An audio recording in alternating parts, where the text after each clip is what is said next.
Hello students, good evening. How are you?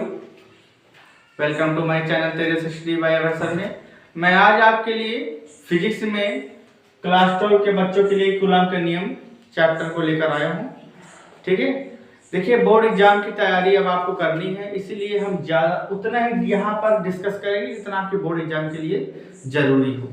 ठीक है ना, तो डिफिनेशन हम जो भी बोलें आप हमारे वीडियो को चाहे रोक कर चाहे पुश लगा के, और अगर आपको ऐसे समझ में आ रहा है तो आप ऐसे लिख लीजिएगा, है ना, क्योंकि यहाँ पर लिखने का मतलब है आपका थोड़ा सा टाइम वेस्ट होगा, तो हम बोल देंगे समझा देंगे आपको, है ना, और जो आपके प्रूफ्स हैं सारी यहाँ पर तैयारी हो जाएगी। ठीक है, अब देखिए कूलॉम के नियम को पढ़ने से पहले हमें थोड़ा सा, क्योंकि वैद्युत का बेस चैप्टर है, ठीक है ना, जो तुम्हारे पास इलेक्ट्रिकल है फिजिक्स, इसका बेस यहीं से स्टार्ट होता है, इसलिए हम आपको इसके बारे में सबसे महत्वपूर्ण जानकारी देते हैं वैद्युत आवेश के बारे में।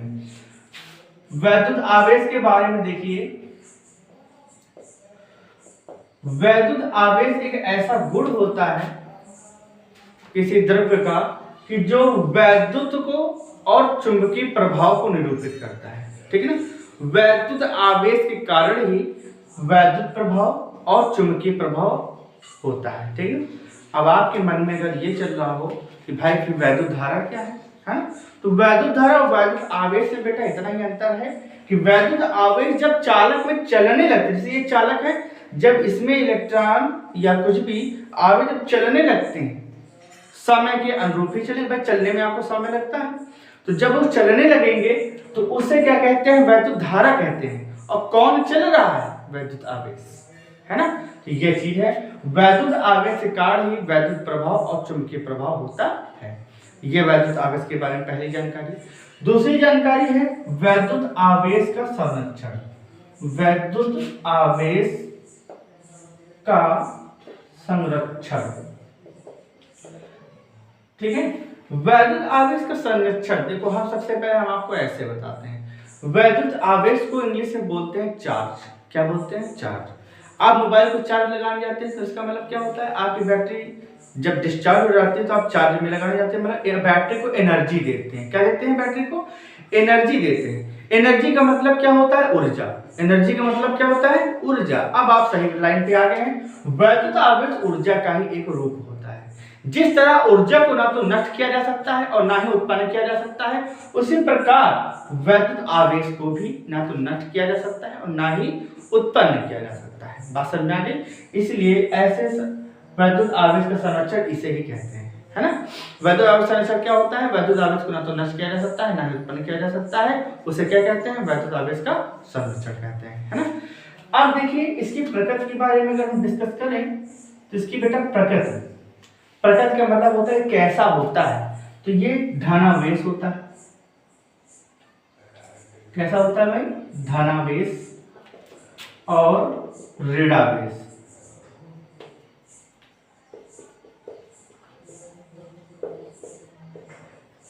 धनावेश और ऋणावेश होता है ना।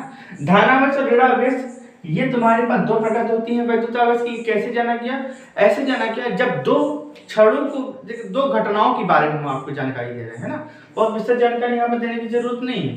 देखिए जब दो क्षणों को हम पास मिलाते हैं तो एक ऐसी घटना घटती है कि वो क्षण आकर्षित हो जाते हैं, और कुछ एक ऐसी घटना आती है कि वो प्रतिकर्षित हो जाते हैं। तो इसका मतलब वैज्ञानिकों ने यह अनुमान लगाया कि जो वैद्युत आवेश है वो दो प्रकार का होता है। कैसा होता है, एक धनावेश होता है, एक ऋणावेश होता है।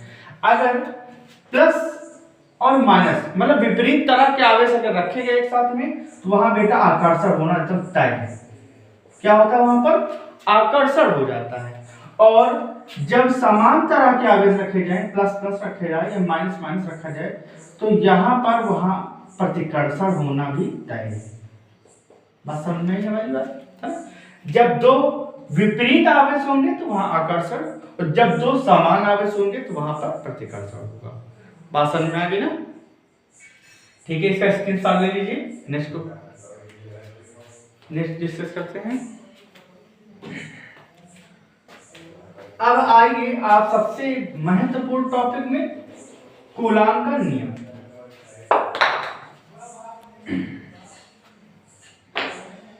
कूलॉम का नियम तुम्हारे पास देखिए क्या कहता है, चलिए आते हैं कूलाम का नियम।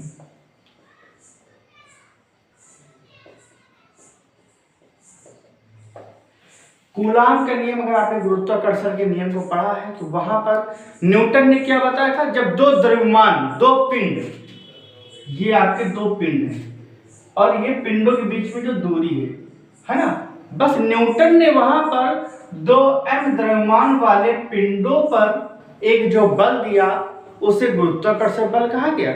और बस उसी को थोड़ा सा डायरेक्शन अलग बदल देते हैं। जब इस डायरेक्शन को वैद्युत की ओर मोड़ देते हैं तो कूलाम ने बताया कि जब दो बिंदु आवेश एक दूसरे के संपर्क में r दूरी पर रखे जाते हैं तो वहां पर जो बल लगता है उसे क्या कहते हैं, वैद्युत बल लगता है, और इसे क्या कहते हैं, गुरुत्वाकर्षण बल लगता है ना। एक बार हम गुरुत्वाकर्षण बल का सूत्र लिखना चाहेंगे क्योंकि आपके न्यूमेरिकल प्रॉब्लम में ये है कहीं ना कहीं। तो ये है न्यूटन का गुरुत्वाकर्षण का नियम। अगर जिसके पास नहीं नोट हो अपना नोट कर लेना। ओके, अब कूलाम ने दो बिंदु आवेश जिसकी बीच की दूरी r है, तब देखो बल को कैसे दिया इन्होंने कहा कि जो दो बिंदु आवेश हैं इनके गुणनफल के बल अनुपाती होता है। बल जो है वह उनके बिंदु आवेशों के गुणनफल के क्या होता है, अनुक्रमानुपाती होता है। इक्वेशन नंबर फर्स्ट हो गया। उसके बाद बल इनके बीच की दूरी के वर्ग के व्युत्क्रमानुपाती होता है। ये क्वेश्चन नंबर सेकंड हो गया। बात समझ आ रही। अब देखिए समीकरण 1 व 2 को मिलाने पर, समीकरण 1 व 2 को मिलाने पर देखो क्या मिलता है, F अनुपाती Q1 Q2 अपान R स्क्वायर। ठीक है, तो F बराबर हो जाएगा 1/4 pi epsilon not K Q1 Q2 upon R square. अब हम आपको एक बात बता दें, जहां के परावैद्युतांक है, क्या है भाई, परावैद्युतांक है। देखो F अनुपाती चिन्ह हटा, कोई ना कोई नियतांक आया है 1/4 के Q1 Q2 अपान R स्क्वायर। अगर यही चीज है ना, अगर यही चीज वायु में रखी जाती, Q1 Q2 जगह अगर कोई पदार्थ मान लिया यहाँ पर ना हो, तो अगर ये वायु में रखे जाएंगे, निर्वात जिसको बोलते हैं, तो निर्वात में जब रखे जाएंगे तो यहाँ पर हो जाएगा K = 1 निर्वात में। ठीक, तो यहाँ हो जाएगा बेटा, इसे हम Fk से डिनोट करते हैं क्योंकि यहाँ परावैद्युतांक समझ में आएगा कि Fk का मतलब परावैद्युतांक रखा हुआ है और F का मतलब परावैद्युतांक नहीं रखा हुआ है। बात समझ में? तो ये हो जाएगा 1/4 pi epsilon not Q1 Q2 upon R square. Q1 Q2 upon R square हो गया। ठीक है, अब यहां पर देखिए 1/4 पाई एप्सिलॉन नॉट का बेटा मान होता है 9 × 10 की पावर 9। 1/4 पाई एप्सिलॉन का मान क्या होता है, 9 × 10 की पावर 9। बहुत ज्यादा प्रयोग होने वाला है आपके न्यूमेरिकल में, इसलिए बताया है ना। उसके बाद एप्सिलॉन नॉट का जो तुम्हारे पास मान है 8.85 × 10 के पावर -12 है ना। ये एप्सिलॉन नॉट का मान बहुत इंपॉर्टेंट है, ये आपको नेक्स्ट चैप्टर में बहुत परेशान करने वाला है, इसलिए आप इसके मान को याद ही कर लीजिए, है ना। अब देखिए इनके मात्रक और विमा को हम यहाँ पर डिस्कस इसलिए नहीं कर रहे हैं क्योंकि हम पिछले वीडियो में जितनी भी भौतिक राशियां आपकी इंटर से रिलेटेड थी, हमने पूरा प्रयास किया है कि वहां पर सारी राशियों को हमने मात्रक विमा वहां पर डिस्कस कर दिया है, बाकायदा निकालना भी वहां पर सिखा दिया। इसलिए हमारे पिछले वीडियो में जाकर वहां पर इसको जरूर सीख लीजिएगा। मात्रक बीमा अगर आपको क्लियर रहेंगे तो 2 फायदे हैं, आपको 2 नंबर तो मिलने ही मिलने हैं। अगर आप अपने एग्जाम में अगर कोई चीज लगाते हैं तो वहां मात्रक और बीमा मेंशन जरूर करना है, ठीक है ना। ठीक है, इसका स्क्रीनशॉट ले लीजिए, फिर मिलते हैं इस टॉपिक में। ठीक है, अब ये हो गया। अब हम आपको ले चलते हैं वैद्युत क्षेत्र में।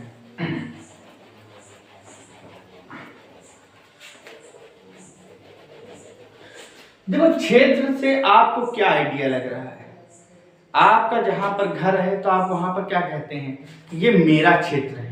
मतलब आप जहां पर हैं, आपके चारों ओर जितनी भी सोसाइटी है, जहां तक आप जानते हैं, जहां तक आपकी जान पहचान है, वो क्या कहलाता है? आपका क्षेत्र कहलाता है।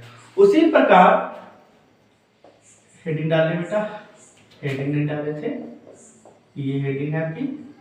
उसी प्रकार वैद्युत आवेश के चारों ओर का वह क्षेत्र है ना भाई, बिंदु आवेश का जो तुम्हारे पास चारों ओर का क्षेत्र होता है, उसे हम लोग क्या बोलते हैं? वैद्युत क्षेत्र। क्या कहेंगे? बिंदु आवेश के कारण जो चारों तरफ का जो क्षेत्र है, उसे हम लोग क्या बोलते हैं? वैद्युत क्षेत्र बोलते हैं। ठीक है ना। अब हम बताते हैं वैद्युत क्षेत्र की तीव्रता। वैद्युत क्षेत्र की तीव्रता, सबसे पहले हम आपको बताते हैं वैद्युत क्षेत्र की तीव्रता को ई से डिनोट किया जाता है। किससे डिनोट किया जाता है? ई से डिनोट किया जाता है ना। तो आप देखें, इसका सूत्र होता है F/Q। देखो सूत्र बेस ही, आप अगर सूत्र याद है तो आपको डिफिनेशन याद करने की जरूरत नहीं पड़ने वाली है ना। अब जैसे इसका सूत्र क्या है? E = F/Q है। तो मतलब एकांक आवेश पर, वैद्युत क्षेत्र में एकांक आवेश पर कार्यरत बल को क्या बोलते हैं? वैद्युत क्षेत्र की तीव्रता। हमने क्या बोला है? वैद्युत क्षेत्र में स्थित किसी एकांक आवेश पर लगने वाले बल को क्या बोलते हैं? वैद्युत क्षेत्र की तीव्रता। इसके भी मात्रक विमा हम डिस्कस कर चुके हैं, आप पिछले वीडियो में जाकर जरूर देख लीजिएगा ना। जितने भी मात्रक विमा हैं हम आपको यहाँ इसलिए नहीं बताने वाले, इसीलिए हमने एक वीडियो पहले डाल दिया है ताकि यहाँ ज्यादा आपको समय ना लगे, है ना। क्योंकि हमें बोर्ड एग्जाम की तैयारी करनी है, तो उसके लिए हमारे पास टॉपिक बहुत सारे हैं, है ना। चलिए इसको आप देख लीजिए, फिर इसके बारे में डिस्कस करते हैं।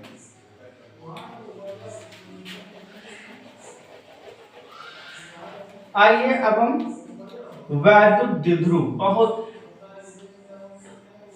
छोटा जरूर है ये, लेकिन ये बहुत बड़ों के साथ ही घूमता है।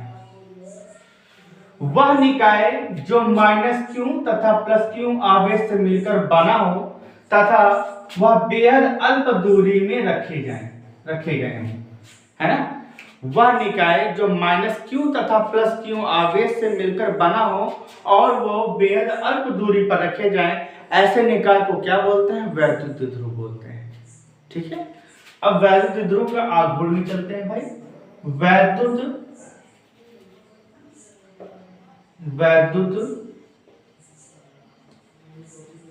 द्विध्रुव का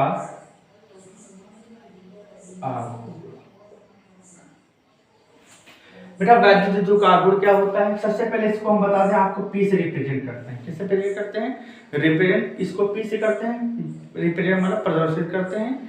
ठीक है ना। अब यहाँ पर देखिए, जो तुम्हारा निकाय -Q तथा +Q आवेश से मिलकर बना हुआ है, इसी में कोई एक आवेश तथा उनकी बीच की दूरी तथा उनकी बीच की अल्प दूरी नहीं बोलेंगे, दूरी बोलेंगे तो गलत हो जाएगा, तथा उनकी बीच की अल्प दूरी के गुणनफल को क्या कहते हैं? वैद्युत द्विध्रुव का आघूर्ण, है ना। अल्प दूरी, क्योंकि ये अल्प दूरी में ही रखे जाएंगे तभी ये वैद्युत द्विध्रुव कहलाएगा, है ना। फिजिक्स में बेटा छोटी छोटी बातें जो होती हैं वो आगे चल के बहुत प्रॉब्लम भी पैदा करते हैं। अगर किसी चीज को डीपली नहीं लिया तो फिर वो आपके लिए प्रॉब्लम बन जाएंगी, है ना। सवालों का ढेर बन जाएंगी। इसलिए यहाँ पर तुम्हारा बिंदु आवेश तथा उनके बीच में रखी गई जो अल्प दूरी है, उनके गुणनफल को क्या बोलते हैं? वैद्युत द्विध्रुव का आघूर्ण बोलते हैं।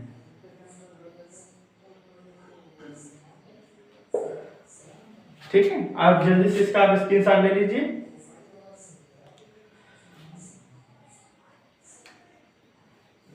ठीक, आई होप आपने स्क्रीनशॉट इसका ले लिया होगा।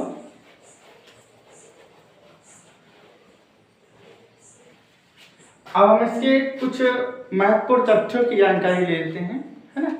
महत्वपूर्ण तथ्य ये थे कि जैसे आपको इलेक्ट्रॉन का आवेश बताना है तो 1.6 × 10⁻⁹ कूलम। ठीक है। एक फार्मूला है Q = Ne, जहां यहां पर आप डाल लीजिए महत्वपूर्ण बिंदु।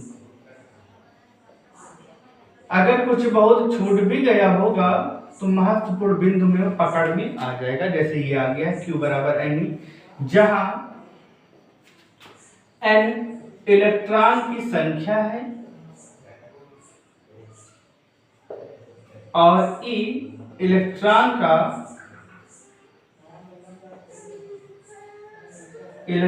का आवेश है। ठीक है ना।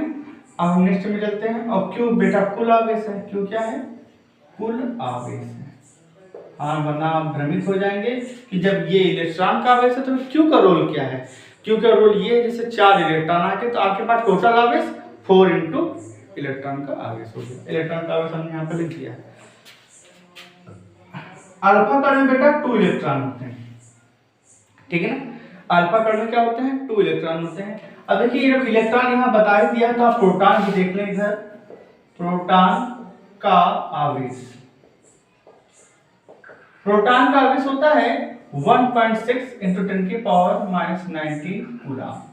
अब आप कहेंगे दोनों वैल्यू है ना, दोनों वैल्यू सही आप देख रहे हैं, बिल्कुल एक ही, बस यहाँ पर प्रकृति की चेंज है। ये माइनस का है और ये तुम्हारे पास क्या है बेटा, ये तुम्हारा है प्लस का। ठीक है, बस इतना अंतर है। अल्फा कण में 2 इलेक्ट्रॉन होते हैं। अब तो आप जान गए होंगे, तो यहाँ पर 2 से मल्टीप्लाई करेंगे तो हो जाएगा 3.2 इंटू 10 के पावर -19 कूलम, है ना। अब छोटी सी बात और बता दें, इलेक्ट्रॉन का द्रव्यमान जो कि बहुत जरूरी है, आप कम से कम इसे रख लीजिए 9.31 इंटू 10 की पावर -31 किलोग्राम। ये महत्वपूर्ण बिंदु थे आज तक के वीडियो के। ठीक है ना। अब हम मिलते हैं नेक्स्ट वीडियो में। नेक्स्ट वीडियो में हम आपको लेकर आने वाले हैं अच्छी स्थिति, निरक्षीय स्थिति के प्रूफ वाला गुण, और उसके बाद लेसन 1 आपका एंड हो जाएगा। Okay, thanks for watch my video. मिलते हैं नेक्स्ट वीडियो में। आप हमारे वीडियो का इंतजार जरूर करना, क्योंकि हम बहुत जल्द वीडियो अपलोड करने वाले हैं आपके फिजिक्स चैप्टर के लिए। Okay, good night.